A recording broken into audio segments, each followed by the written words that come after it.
Hello and welcome to the long-awaited mod pack release video. This video will also serve as a guide on how to install Forge and just mods in general, so we'll be going through the entire process. So you can skip around, there will be timestamps under the description, you can just hover over, go to the different sections. And if this video is helpful to you at all, if it teaches you anything about mods, please do subscribe to the channel. We're coming close to 20,000 subscribers, so if you want to help out, that would be very much appreciated. And besides that, we're just going to get straight into it. So, to install Forge for your Minecraft, the first thing you're going to want to do is just look up Minecraft Forge 1.8.9, and then come to this first link, minecraftforge.net, and find the download recommended, and click the installer for it. You will see probably a link to add focus like this pop up. Don't click on anything on the screen. You're just going to wait to the top right, and you see the skip button here. And once you have that, you're going to want to just hit save, and you will get this installer that you can put on your desktop. And before you do anything with your installer, you're just going to want to open your Minecraft launcher. And before you do anything with this install, you're going to want to come over to your Minecraft launcher, go to installations, create a new installation, scroll down until you find release 1.8.9, which will be a little bit of scrolling. It's right around here. Once you have that, I would go and hit create, and then make sure you run that version of Minecraft, the 1.8.9. This is just installing the vanilla version of it on your computer. Now once you have this open, you don't have to do anything else, you can just quit it. Won't be touching that again. After that, you can double click on the Forge installer, and you will be able to click install client, and what this will do, it will create this Forge version of Minecraft that will open up, and then it'll also create a mod folder in your Minecraft config. Okay, so now that you have Forge installed, I want to talk about getting my specific mod folder installed and my config, so you don't have to worry about any of the other setup. So what you're going to want to do is go down to the description channel, and at the bottom there will be this link to go to a Google Drive link. As you can see, drive.google.com, and this will bring you right here, which is our mod folder. This is my mod folder here if you just want the mods, and then this is also my config if you want that on top. So you're going to want to install both of these, and these will come in zips. So you're going to want to install both of these files. These are both zip files, and inside of them is obviously the appropriate jar files and then like text files for the config. Now once you have both of these files on your desktop, what you're going to want to do is right click on each of them. They're both going to be zip files, and you'll see extract to something like this. It might look different if you don't have WinRAR installed, but something similar to that, and this will turn this into a folder instead of a jar. And as you can see now over here, it has turned into a folder. But as you can see, inside of it are just a bunch of the mods that I use. I use Skytills, Chat Triggers, Dulker, Not Enough Updates, Odin, Optifine, Patcher, Skyblock Extras, and a water solver. Now once you have both of these files unzipped, you're going to want to come down to your Windows search option and type in %appdata% like that, and then hit enter. You'll see a file folder with a bunch of stuff like this. And once you see .minecraft, you're going to want to click on that, and then scroll until you find mods. Yours will look a lot less cluttered than this. Once you find mods, you're just going to want to take all of the stuff in here and drag it over into this mods folder. Obviously, I'm not going to do it because mine's already in there, but this will be empty for you. You just want to drag all of this over to here. Now, if you're also installing my config, which will set up all the mods for you, you won't have to worry about any of the GUI elements. You're again going to go into the unzipped config folder, find the config folder right here, and then just drag everything in. It'll be a bunch of text files, a bunch of folders, just stuff like that. Tells the mods how stuff is supposed to behave. And once you have that set up, pretty much everything will be installed and ready to go. You'll just have to boot up your Minecraft, and you will be good to go using my mod folder. So to start off, we're going to talk about Skytills, or BS mod as the file is called. And what Skytills does, it's a pretty general all-purposes mod. You'll go through, you'll see stuff like always sprint and skyblock, so it kind of goes over everything. And then over on here, you can see it has tons of different features. There's a bunch of dungeon features here. A lot of stuff like, over here we have a mining feature, Crystal Hollows map, which I personally use, as well as your death waypoints. And a lot of the features that I actually really do like from Skytills are on this first main menu. When you do /st, you'll see the edit aliases, so you can shorten down commands. So whenever I do /dh, it'll just take me to the dungeon hub. I also like to use the key shortcuts page. So what I can do is I can set a keybind. For example, right now I have /is bound to my left arrow key. So whenever I hit my left arrow key, it'll just do that command for me. You can do that for any command you want, any chat command. Another one I use a lot is the waypoints. As you can see, if you go through, you can set waypoints wherever you want. I know I have a lot in the dungeon, I believe. People on my stream can redeem waypoints to just write whatever they want, wherever.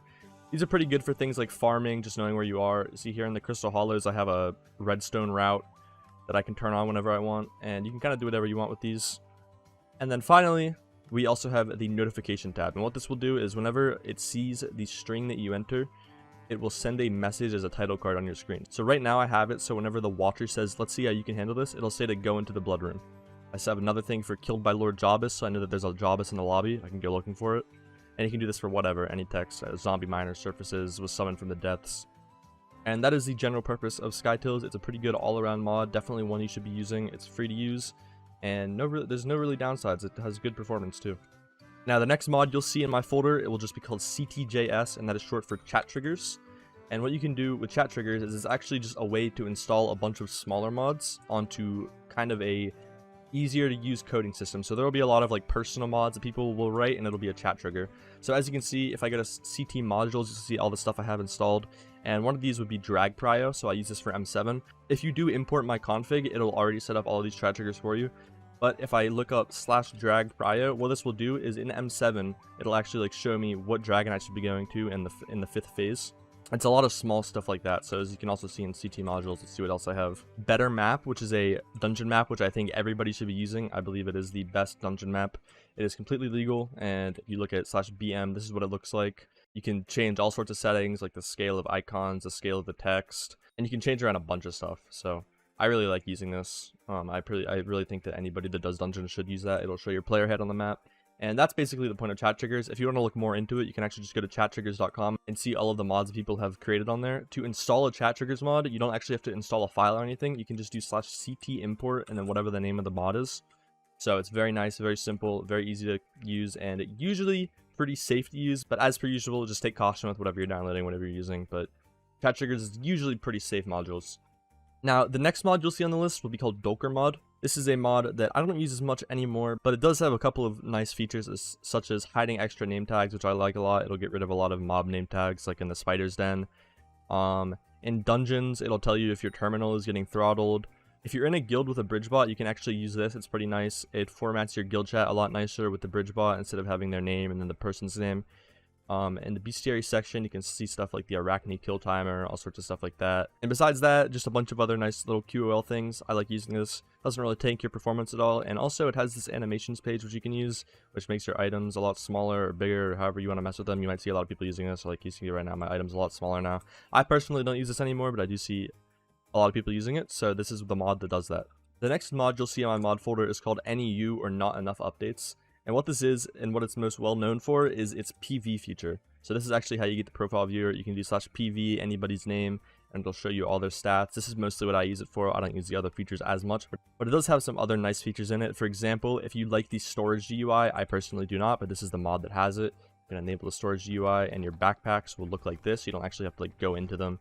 I don't use this personally, but I know a lot of people do, so if you're looking for it, this is where it's from. It also has a custom auction house feature, which will make the auction house a lot easier to browse through. But as you can see, there's tons of features through here. It would take forever to go through all of them, but I do like using this NEU. It has some pretty nice solvers and stuff like that. The one thing I will say is that it is pretty performance tanking. So if you don't have the strongest of computers and you don't really need a lot of the features on here, I would probably skip out on this one, but the profile viewer is super nice to have. Next up on the list is a mod called Odin. This is a dungeon specific mod. It is completely safe and free and legitimate to use. It does look pretty bad, I will admit, but it has some nice dungeon features such as terminal solvers that I really like, as well as all of this stuff. I don't really use any of this, but over here, especially on the floor 7 side, a lot of this like inactive terminals, the melody message, the Simon Says solver, all of this stuff I really like, as well as the click secrets, which is a nice mod that has this without tanking your performance. It has a lot of other features that I'm sure would be useful, as well as personal dragon, like stuff like invincibility timer. This is a lot more of like the more end game, like M7, Kudra type of stuff that you'll see in here. It is a nice mod to have. It has some nice F7 features, and I definitely recommend using it if you're going to be playing Skyblock for a long time. Next up on the list is obviously just Optifine. This will just increase your performance of Minecraft. Not much to look into. It doesn't have a menu or anything.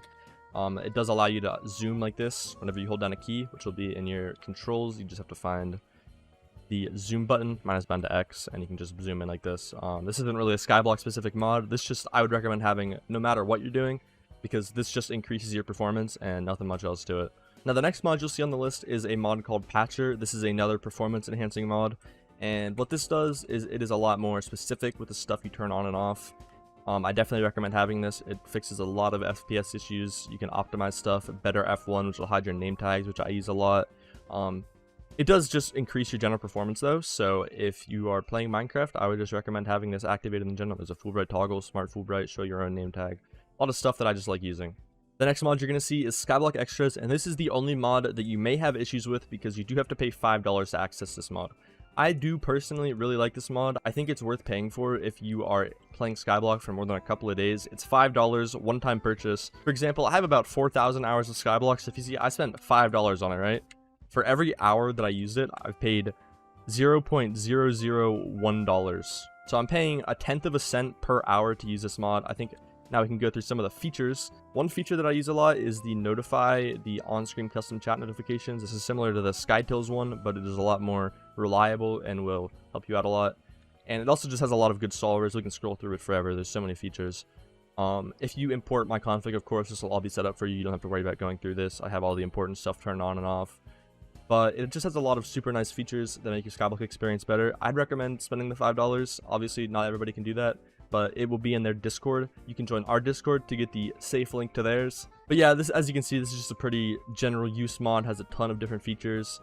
They're all configured for me, so make sure if you don't want to deal with going through and reading all of this like I have, just import my config and this will all be exactly how I have it. And the final mod that is listed in my mod folder is just called Water Solver. And this is pretty much exactly what it says it is. It is a dungeon puzzle helper specifically for the waterboard. It'll tell you how to do the waterboard puzzle with just one flow of water. It's very nice, so if you're playing a lot of dungeons, very nice solver, not very complicated to use. It'll give you the exact timings for everything, and I definitely recommend using this. Now, one final mod that I do want to talk about before ending this video is a mod that I personally do not use because of the performance issues, but if you are farming or fishing, is almost a must-have to use. It has very, very nice features, and this mod is called Skyhanny. Skyhanny is a, like I said, very farming and fishing focused mod, but the one issue is that it does take a lot of performance away from your game. So if you're not doing one of these activities, I would definitely recommend not using it. But it just has a lot of nice garden features. I won't show them exactly, but like I said, if you're looking to farm, definitely look into Skyhanny. You should definitely use that. I figured I wouldn't just leave it out. But besides that, there's not much else to it. I hope that this video helped you at least in some way or the other. And if you have any other questions, please leave a comment. We will try to respond to as many as possible. And besides that, make sure to subscribe, and we will see you later.